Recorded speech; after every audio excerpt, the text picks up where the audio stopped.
Hello, everybody. Welcome to Thursday Garden Chat, the weekly public service broadcast from Garden Masterclass, recording, of course, for our YouTube channel, which is almost approaching 10,000 subscribers, which we're very, very pleased about. You'll notice, regular viewers will notice that I'm actually sitting in a room with people, not sitting by myself. So we've got Richard Court and Claire Greenslade, of course, have helped us out in the past. Annie is off being busy somewhere. We have, of course, a regular program of webinars through the winter and live events in the summer.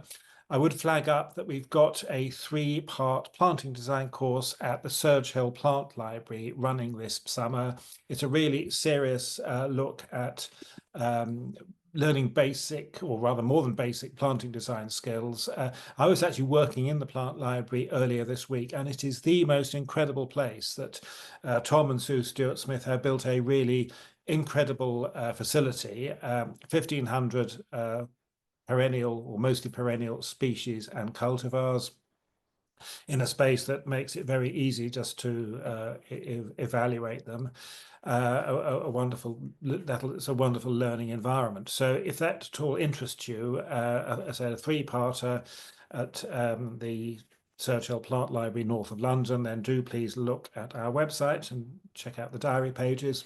Also coming up, we've got a day at the Knepp Walled Garden with James Hitchmore and head gardener Charlie Harper.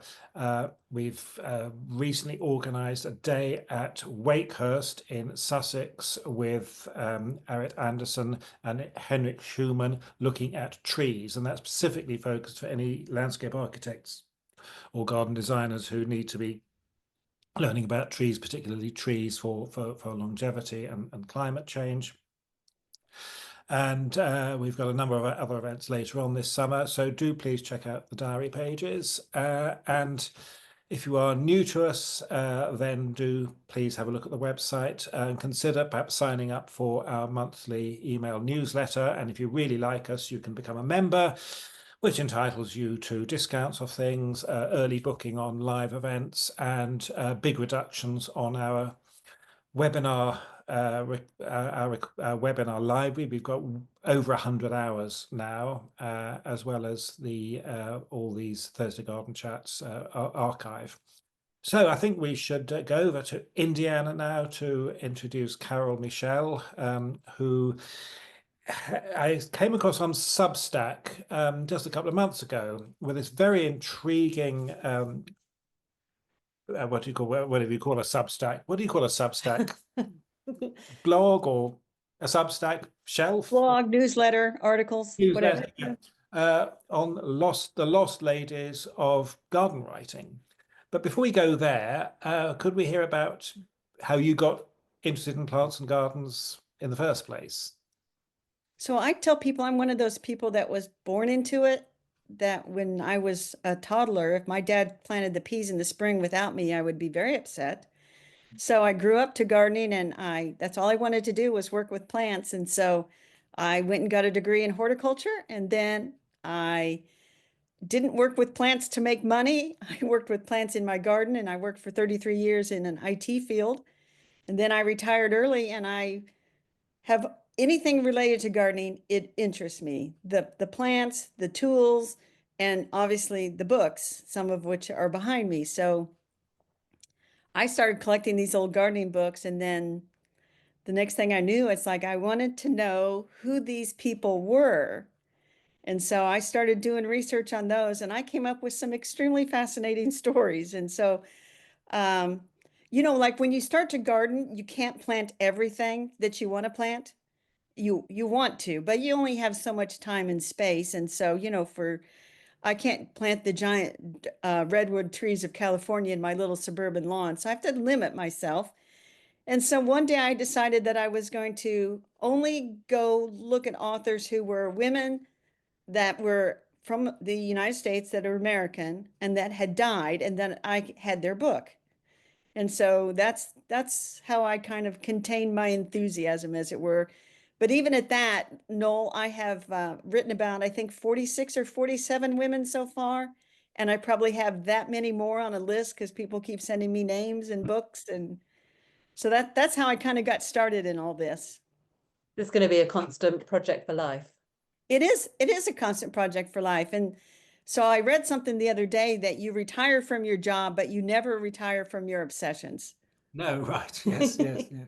But an interesting thought, actually. I mean, what, in terms of the proportion between men and women in American garden writing over the 20th century, what was the gender balance?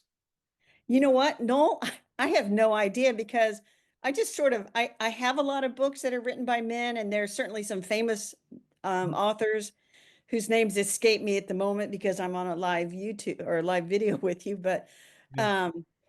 so I've never really paid attention to that. It's just like, when I go into a used bookstore, it's like man, man, man. Oh, here's one by a woman. And so I think predominantly they were men that were writing it, but there was like a group of women, especially in the early 20th century, that I think kind of all knew each other. The Yeah. same way that garden writers today, we all know each other. They kind of knew each other and helped support one another. Mhm. They're in the Right. network. Right, right. They're So in the network. what period was that? So I have explored writers predominantly, I call my early 20th century. So those women wrote books in predominantly the 1920s and Right. 30s. Mm. And then I kind of jump, and then I have what I call my mid-century modern authors Yeah, who wrote yeah, books in the 50s and 60s. And first, when I started looking for books, I'm like, oh, that's too new. And yeah, then, you kind of do the math and you think, well, a book written in 1950 is 75 years old now. So it's not as new as, yeah. you think. But, Mm. you know, you get to be like my age and you're like, oh, it's 2025. So the 80s were 20 years ago, right? But so I have over there mid-century modern. So they kind of come in waves. Yeah, yeah, yeah. Have you found a favorite? Um, I found some very unusual ones. In fact, I found one 2 weeks ago, and I'll just tell her story. She didn't write any books, but she wrote articles.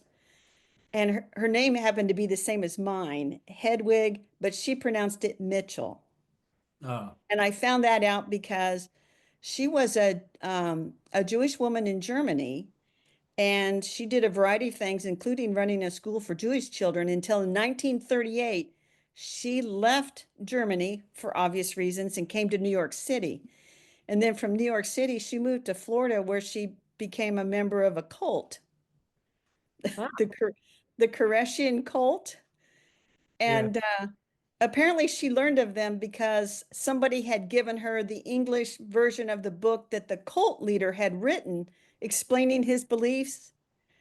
And so she arrives in 1940, and by this time, the cult leader had been dead for 25 years, and there were a lot of older people just kind of milling around this commune type place in Florida. So they said she kind of set it to rights and started up a general store. And I found she wrote a lot of articles about horticulture. And in fact, that's how I found her. I was looking at through a 1959 edition of Horticulture Magazine, which is published in the United States. It's still published. And I'm going down through the index and I was looking for somebody else. And I found her and I was intrigued because I share her last name. Yes, yes. Well, when I found out kind of she's a little bit different because she joined that cult, they believed in a hollow earth. I don't know how to explain it except that we're inside a hollow earth and Wow. the sun, moon, and stars are inside the hollow earth. Right. They had an interplanetary council building, and Yes. anyway, but she did some good things, even though people in the cult complained about her. And somebody wrote a whole book about it, said she would drive around in her Cadillac, which in the United States is a very expensive car.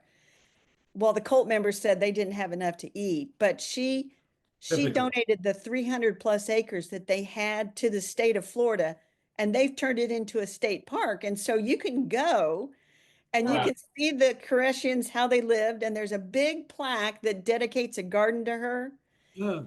So, and then the funniest article I read, because the other thing about researching these is sometimes you want to try some of the things they've suggested. Yeah. And I am not trying her suggestion for keeping a property weed free. And that was to get a bunch of geese and let them run around.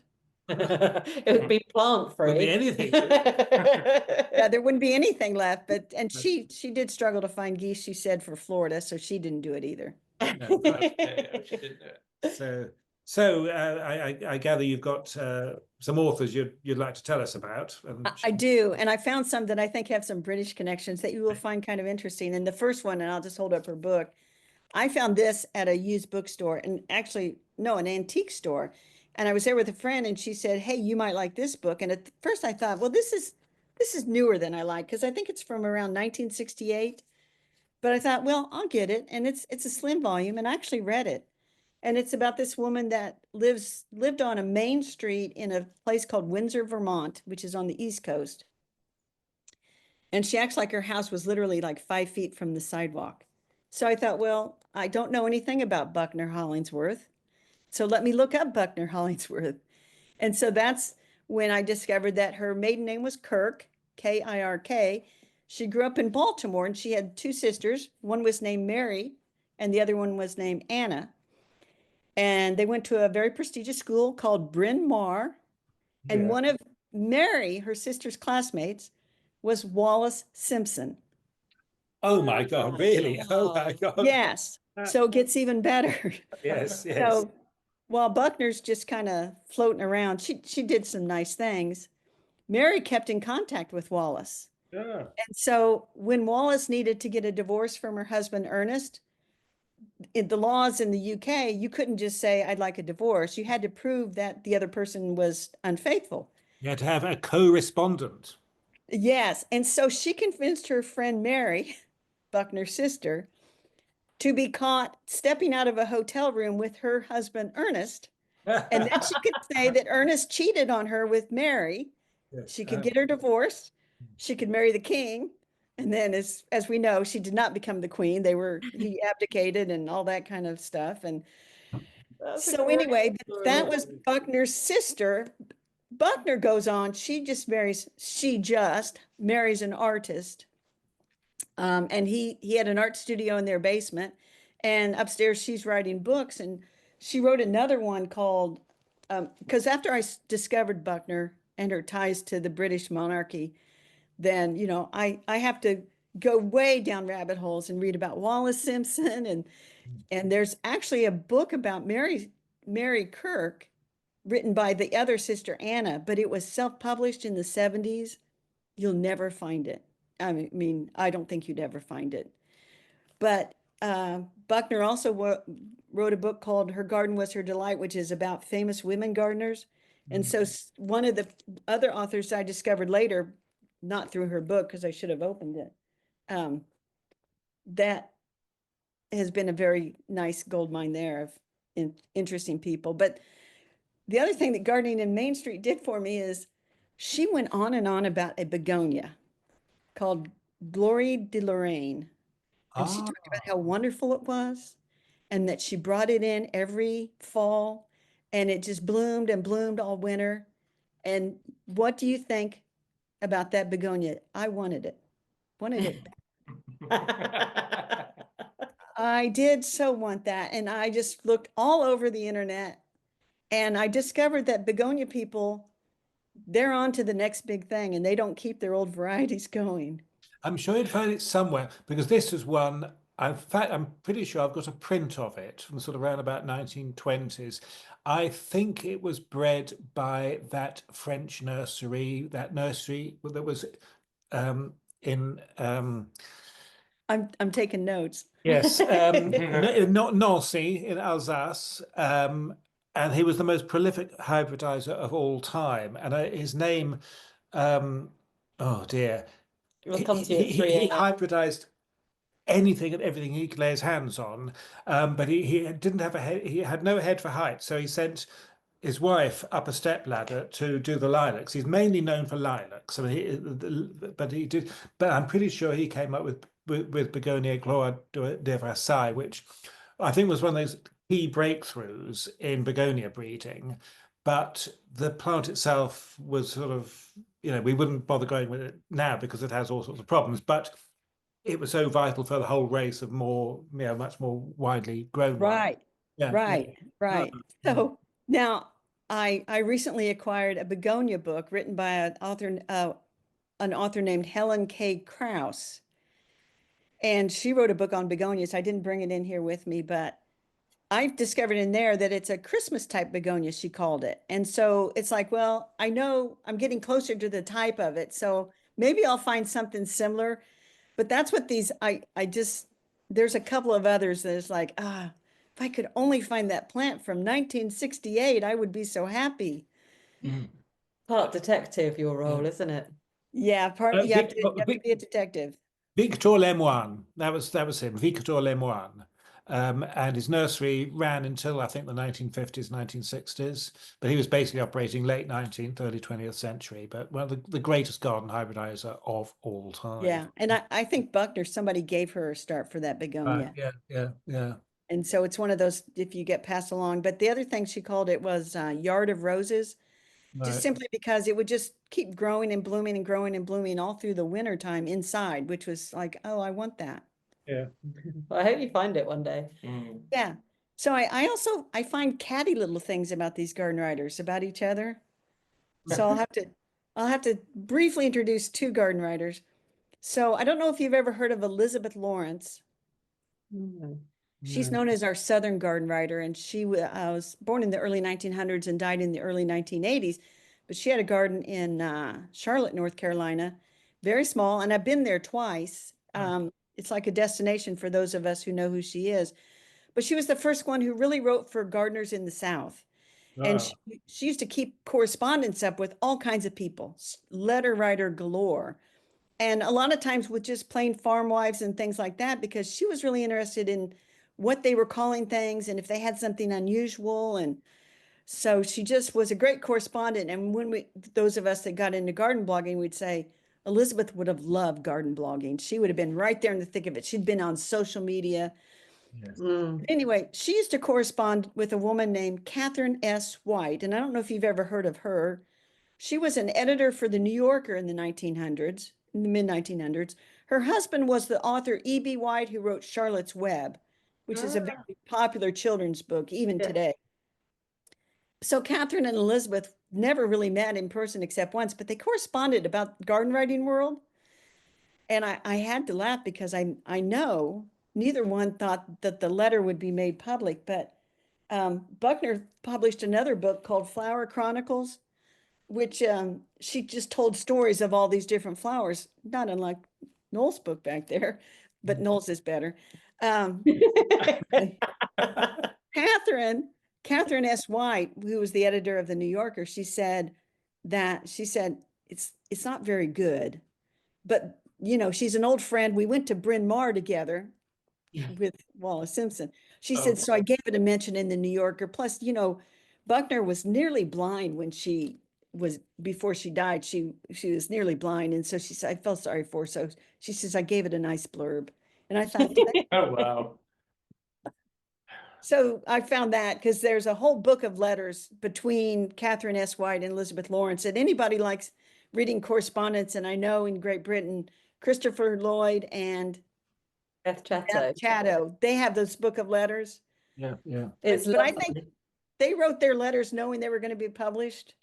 Yes, different matter. Yes. Yeah, these ladies did not write these letters thinking that somebody was going to discover all of them and publish all of them. So be horrified now.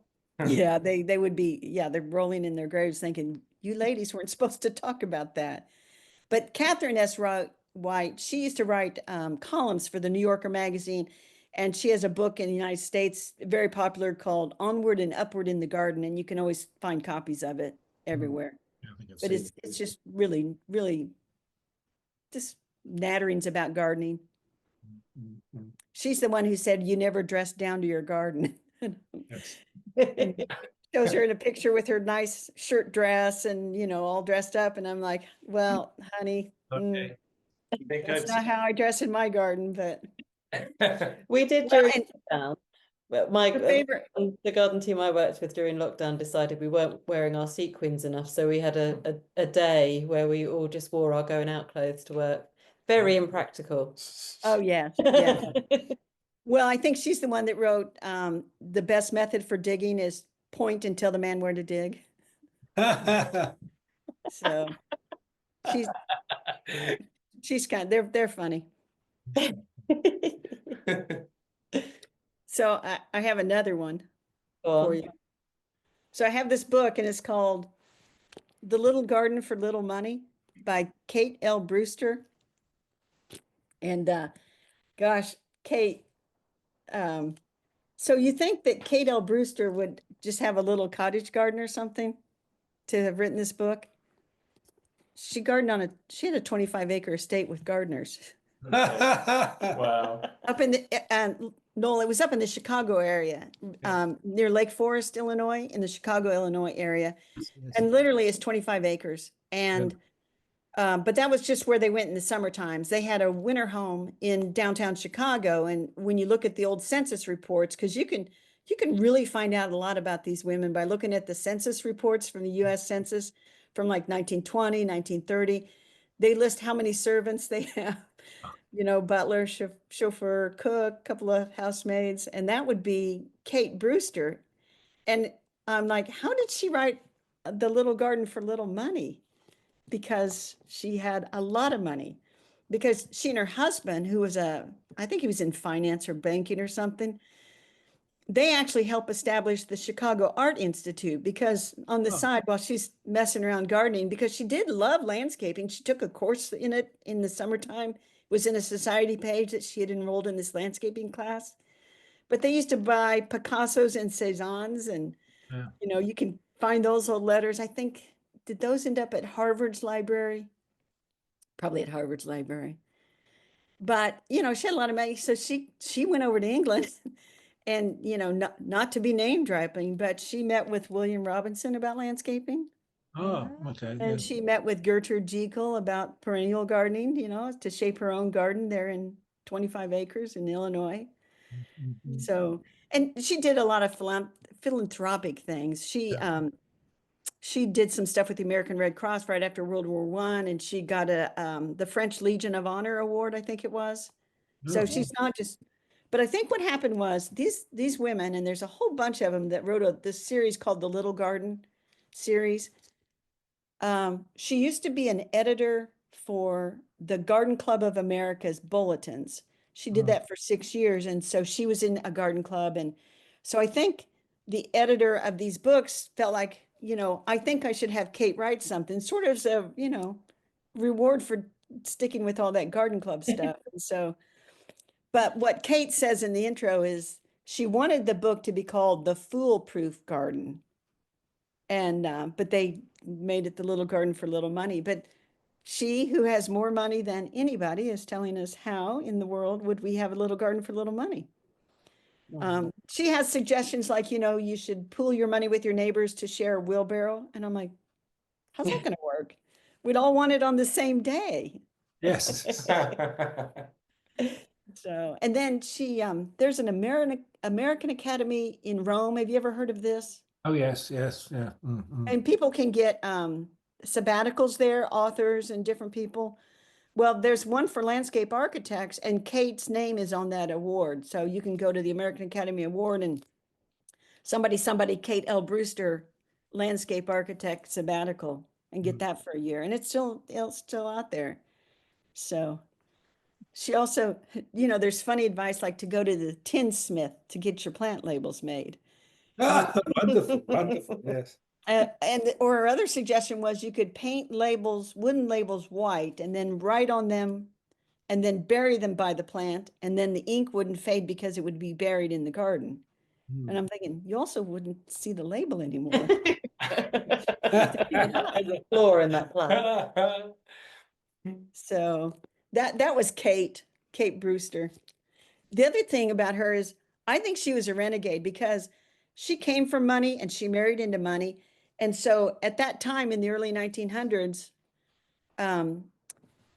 that would be a big social event for a big wedding like that. They would have parties beforehand. You know, it was like a social event of Chicago would be in all the papers. Well, she and her husband just decided to ignore all that, and they just quietly got married at her parents' house. And so she kind of bucked the system in more ways than one. Good for her. Yeah. Yeah. So the gardens are long gone, they've been subdivided and subdivided, and now it's just somebody's neighborhood, and they probably don't even realize there was a famous garden there. Talking about Lake Forest, did you ever go to Posey Crable's garden? No? No. Is it in Lake Forest? Yeah, yeah. I mean, you know who I mean? No. Tell me about her. Oh, her husband invented some absolutely crucial switch for the computer industry. And Posey was just a mad keen gardener. So whenever an adjacent house became vacant, they bought the property, the house would be demolished, and the garden extended. And her garden was like, we walked in there with a tour group, and we couldn't believe the lawn. We actually got down and felt the lawn to make sure it wasn't AstroTurf. It was the most perfect lawn you ever saw.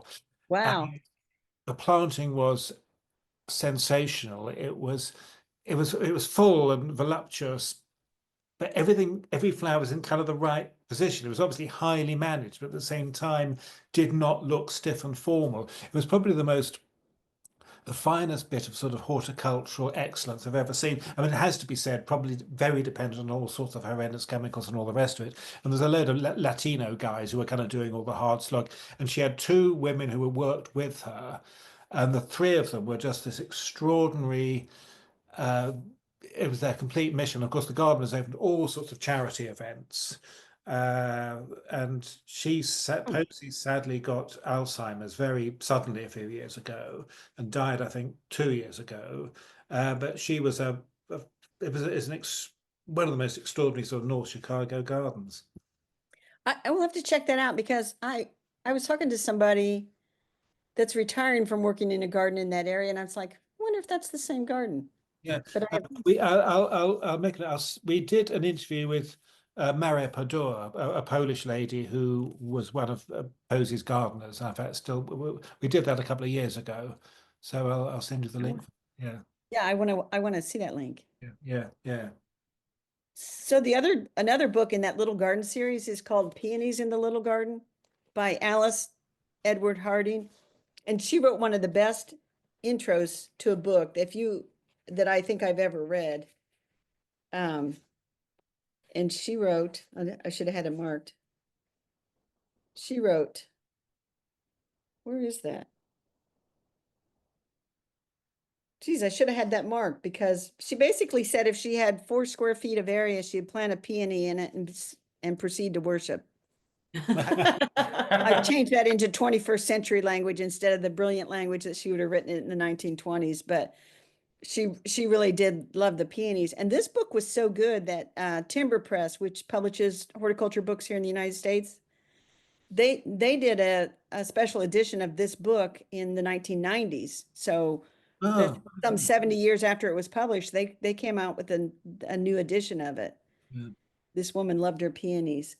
But she's the one then, and after World War I, she went over to France, kind of as a part of Red Cross or something, providing aid to people. And she said they came across an old couple, and they literally had one room left of their house. The rest had been demolished through the war. And she had a beautiful peony there. And Mrs. Harding, Alice, was so touched because the woman offered her to dig up and give her half her peony. And so Alice made everybody in her group, which is mostly men, basically leave all their supplies with this couple who basically had a cup, a spoon in one room of their house and a peony. Amazing. She said, she said she made all the men give up their cigarettes and everything, give it to them. But that's a really good book. But she also was quite she was more influenced by French gardening. She wrote another book on lilacs in the garden that I think got actually translated into French. So that series of little gardens, are they all female writers? All but one.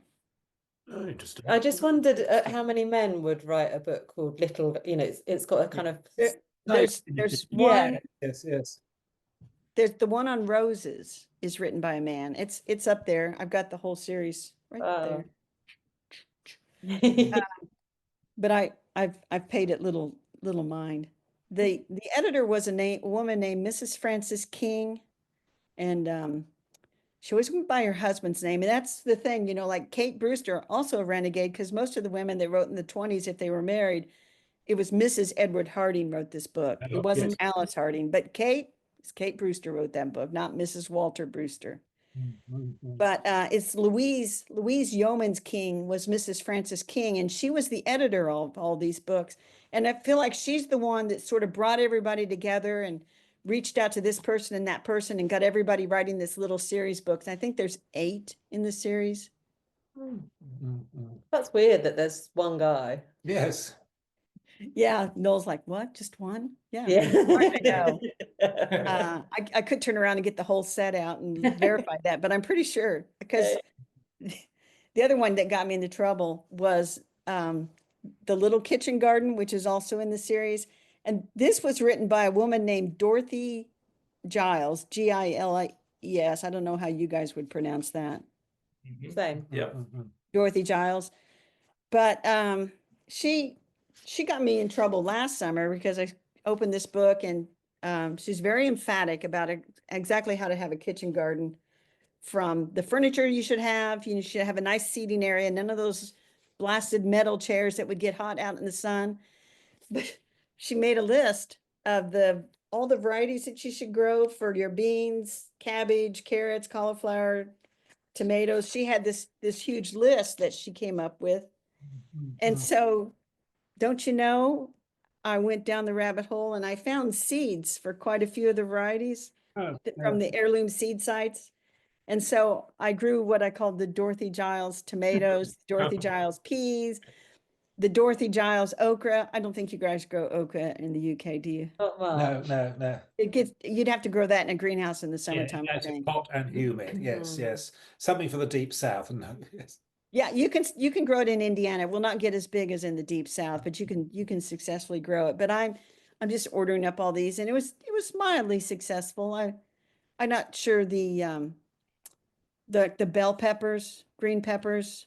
Do you call them green peppers, right? The sweet peppers. Yep. Because I know you don't call zucchini zucchini. No, we don't. Courgette, please. Courgette. The one thing that I didn't like is she had a courgette variety, and I did not like it. It just the skin got really hard really quick. And I'm like, I don't like this one. But the others, they're actually pretty good. I like your attention to detail that, right, I'm going to sow that garden. It's great. Well, I didn't sow everything in that garden, but I did sow quite a bit of it. But, you know, and then you read about Dorothy. She never got married or whatever, but she traveled a lot. And she wrote a book on travel in Czechoslovakia. No. And she wrote a book on travel in Spain. And when would these have been written now? Pre-war? These were pre-World War II. Yeah. So they would have been between the two wars. She would have written those. The Czechoslovakia had a very good 1920s, 1930s. Yes. There were a lot of good garden. You've heard of Carol Chapek, wrote that wonderfully funny book about. Yes. Yes. Yeah. Yeah, there's a lot going on there. She was a decorated knight, Order of the White Lion by the President of Czechoslovakia. Oh, wow. The other book she wrote, and I have not read it because I started to read it. It's really kind of dull. But she wrote a book called Singing Valleys, The Story of Corn. And when I discovered her, I'm thinking, well, what's exciting about corn? And this is written in 1940. And I'm like, there's a lot of corn history after 1940. But, and I'm like, how could you come up with that much about corn? I mean, it's a thick book. You'll be surprised. Having, you mentioned hybrid earlier. Well, there's quite a bit of, I pick out the exciting bits of the corn story, put it that way. That's exciting bit is the hybrid bit. The hybridization. I mean, it was absolutely crucial for in the history of developing hybridization. Yes. Yeah. So anyway, but someday maybe this will rise up to the top of the reading list, but it'll be a while. Yes. I'm loving the cover anyway. The cover's great. It's a beautiful cover. And, it's one of those things where it was, I was actually on vacation in North Carolina and I went into a used bookstore, and that's where I discovered the Little Garden series. They had like 4 of them. And then I bought all 4, and then I figured out there were like 4 more. So then I started looking up all these authors, and then it's so easy to buy used books on the internet now. Oh, So I yeah. didn't have to just So- like run into the Singing Valley. I could just, oh, look, here's somebody, and because nobody else wants this book, I can get it pretty cheap Yeah. and with a nice cover. Yeah. So anyway, that's Dorothy Giles, but that it did get me in a little bit of trouble in the vegetable garden because I grew what I always grow, and then I added the Dorothy varieties so I could compare them, and so it was just another thing to add interest out there. Yeah, yeah, yeah. Great. So you want to know the very first do-it-yourself gardening book written in the United States? Yeah, go for it. Yeah. 1872. Ah, I have a reprint from 1972. It's called Gardening by Myself by Anna Bartlett Warner. And so Anna's interesting because she was born in the 1820s, and her father was wealthy. It was just her and her sister. Her mother died when she was young, and her and her sister, and then an aunt that came to take care of them after her mother died. And then her father, I think it was 1836, they go on a vacation to a place called Constitution Island, which is in New York City. The Hudson River runs along through New York City, and then further out, there's West Point Military Academy. You heard of West Point Military Academy? yeah. So they bought Constitution Island, which was across the river from West Point Military Academy. And then the next year, her father lost all his money. And so they had to move to Constitution Island to their summer home permanently. And so they went from a life where they were destined to attend parties and be part of a social scene. And suddenly they are learning how to cook. They're learning how to sew. They're learning to take care of themselves. Most of the servants are gone.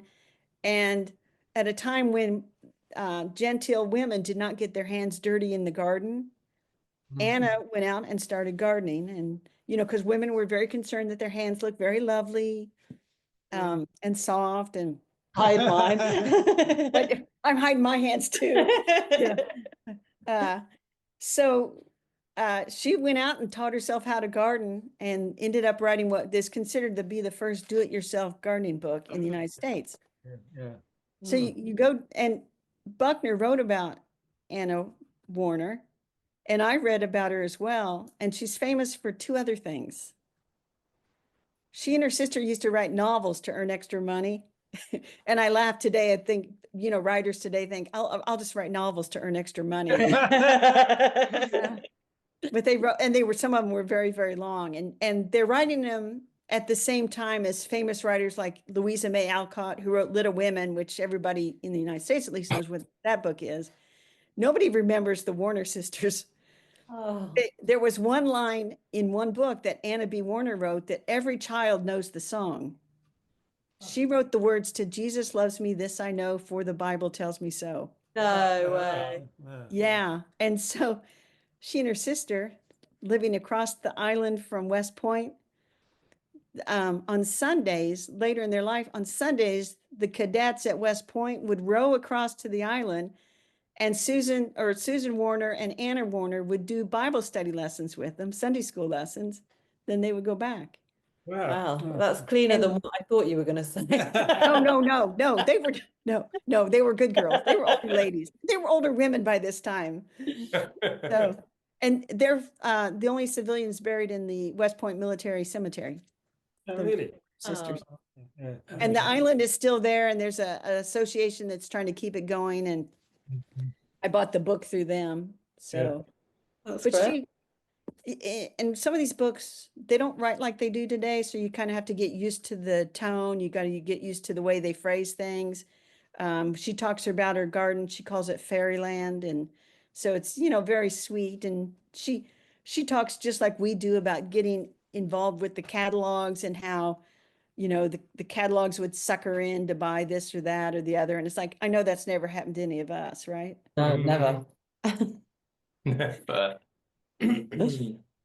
So that's the oldest book I've discovered. I think there's one from 1849 that I'm chasing down because somebody wrote me one day and she said, I saw your Substack. We have this book, and she told me, and she said, it's the only one out there. There's none for sale on the internet. Would you like to buy it? And I'm like, I don't think I have the kind of money you want for that. Yeah. And I know the book is, it's digitized and I can read it online. Yeah, So, but that, I was like, this estate I agent bet was, you'd love it though, wouldn't you? yeah, she was pretty persistent. She kept emailing me, sure you don't want to buy this? I'm like, I'm pretty sure you want more money than I have.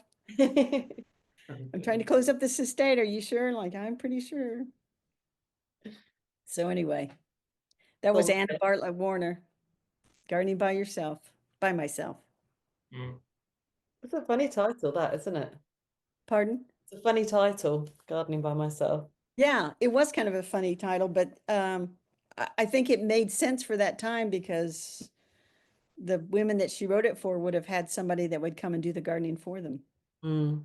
Yeah, yeah. It would have meant an awful lot more than that. Yeah, in that. Yes, yes. It's gardening by myself as opposed to having the servants employed. Yeah. Yeah.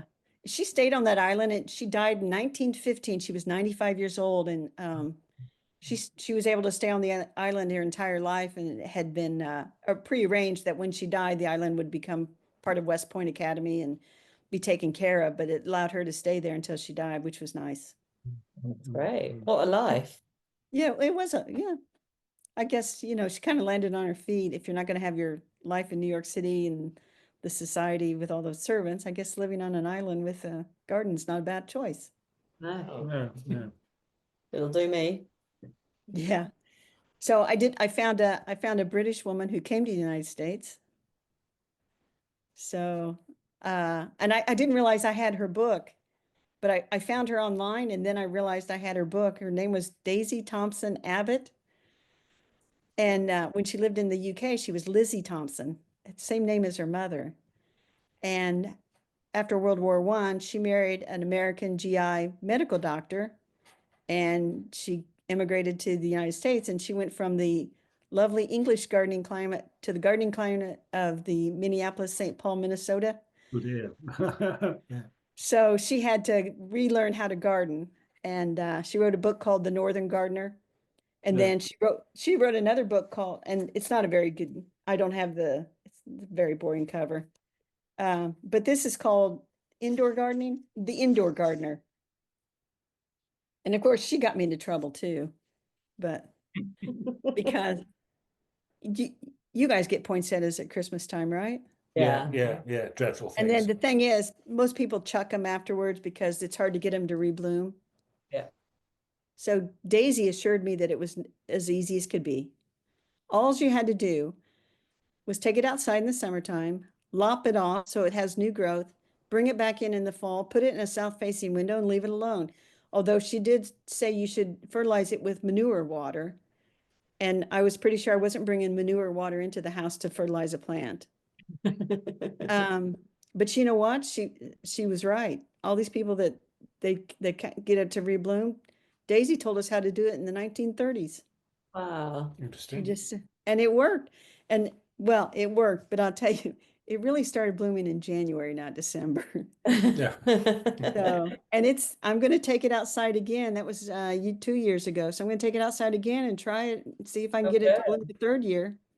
That's great. So I learned things from these. They're not completely horrible. I like the fact though that you don't just learn it, you go and give it a go. You Yeah. Yeah. I figured if I'm going to learn something about these women and stuff, I should honor them by trying some of this stuff. Now, the one thing I won't try is their pesticide advice. Oh, no. Because I was reading yesterday's, I found these two sisters. They were really quite boring, but I wrote about them anyway. I thought, well, if somebody ever looks for them, at least they'll find that article. But they arsenate of lead for a pesticide, and I thought that just sounds all wrong. There's no way. I don't think you can buy it. And I'm thinking you're going to kill Two yourself. major toxins in one. Yes. Make it up, yes. Well, the other thing that they suggested was whale oil soap. Oh. And I'm pretty sure I looked online, you can actually buy whale oil soap. No, can you? I did not know that, but I thought no, nobody should be putting whale oil soap on plants. And lead of arsenate, that just, I'm like, no, we're not. And I tell people when I talk about the Lost Ladies, I said, never, ever, ever follow their pesticide advice, because there was another one, and she had a PhD in plant pathology. And she used to tend people's roses, famous actors and actresses on Long Island, New York. She would tend their roses. Her name was Dr. Cynthia Westcott. And she said, she was very careful with all her sprays, and she had a young man who would carry the sprayer for her. And she says, and the leftover we dump on the gravel driveway. And I'm like, you dump the leftover on the gravel driveway? Where do you think it's going, Cynthia? Yes. No, don't do that. So That sounds horrific. So don't follow their pesticide advice. We have the same in a lot of the old British gardening books, and you look at the dreadful pesticide pages. It's the yes. huge Yeah. sections, But aren't they? also, they were just Skip. These seem to be a sort of I suppose there's much more of an expectation of growing everything to perfection, and we're much less perfectionist now. I can really remember when I first started gardening, the gardener saying to me that the sales team from the people that make Roundup, the glyphosate, used to say, "Oh, it's so safe, you can drink it," and he would do a shot. I mean, presumably he's dead. But I was going to say, so into it, it was the miracle thing. You cannot buy glyphosate for the home garden in the United States anymore. I'm pretty sure it's the same in Great Britain. Oh, well done. That must make life quite difficult in some cases. Well, yes and no. Yeah. Not to get too deep into it, but they still sell Roundup. Yeah. The brand Roundup. But if you look at the label, it doesn't say glyphosate anymore. It says trifluorine, something else. Probably something more dangerous. Well, yes, because I get the Purdue Landscape Report here in the States, and they were reporting that people were seeing some landscape damage, but it's where they had used the new Roundup, and it actually, whereas Roundup doesn't go through the roots of plants to other plants, apparently this can travel through the roots and end up getting into other plants. Yeah. So it's not the same. And it's like, it's not the same anymore, people. No. Anyway, so I understand you've actually got, as well as a collection, rather amazing library, an interesting collection of hose. Yes, I have garden hose. It seems like I find, and you guys are probably the same way. You see a gardening tool and you're like, oh, I want to try that. Yeah. It might be better than the one I have. And so it kind of started out as a joke. It's still funny, but I ended up with like 10 garden hose. And one day I thought, and I don't know why I thought, I'll take pictures of them out in the garden posed, so I'd lean them up on something. And I made a slide presentation.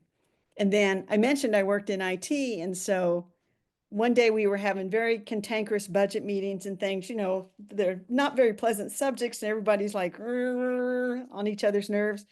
We had a break, and I just casually said, would anybody like to see my hoe presentation? And so they look at me, but they always looked at me strange because they knew I gardened. And they're like, okay. So I showed them all these different hoes posted out in my garden, and they were all laughing and enjoying it. And by the end of it, we had a very pleasant meeting. And so I thought, great. You're the icebreaker. Yes. I'm onto something here. So I put them online on my blog and said I had the world's largest hoe collection, which nobody ever disputed.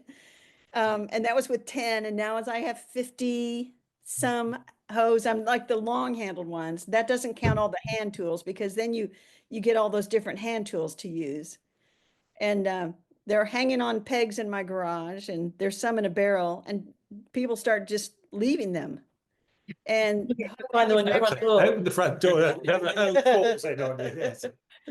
Or you go to an old garden place, there's a place around the corner up the street where they grow hostas and daylilies. It's a couple of acres, and it's been there since the 60s or the 50s. And they're cleaning out of the old shed, and they're like, hey, Carol, we found these old hose, please take them. I'm like, okay.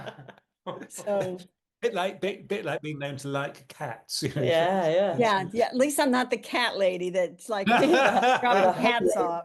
You can find a spot in the garage, and there's some old ones. And even when I retired from my day job, and this guy went out to eBay and bought a hoe, and I think it's quite valuable, and I'm trying to figure out what to do with it because I think it's like an African artifact that he bought.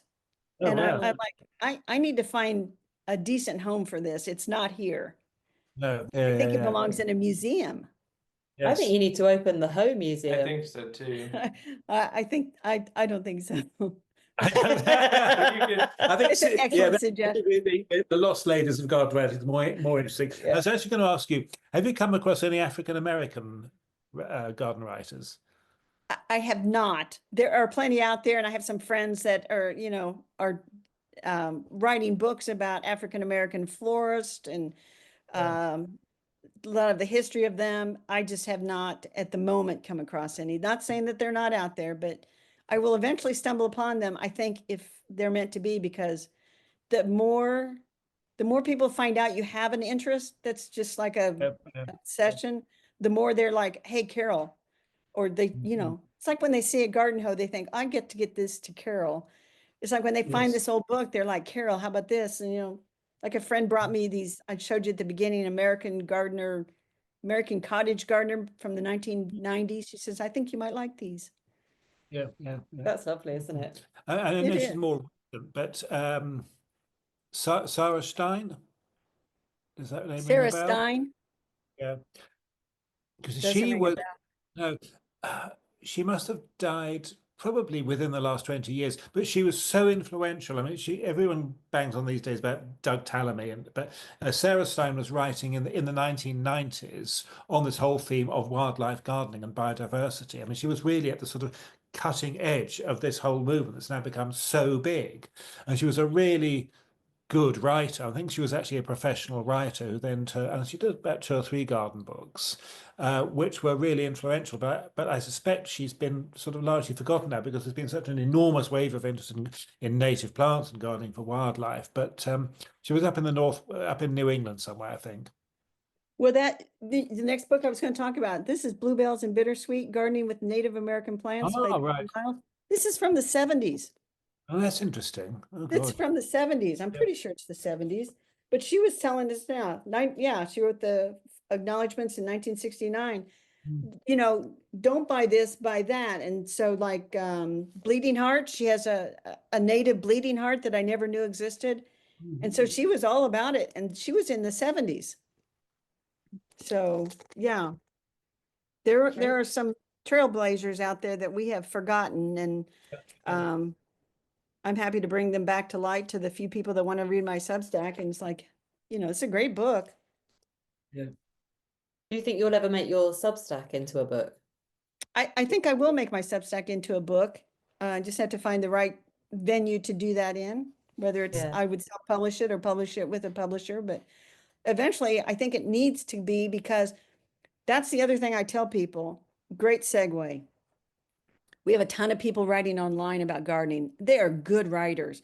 They have never put anything into print. They've never put anything into the book. It is the 21st century. Anybody can self-publish their own books like I did. And you can get your stuff in books. You can get it out there in the world. And then someday, 50 years from now, your book's going to be discovered and somebody's going to say, wow, how come we didn't know about Carol?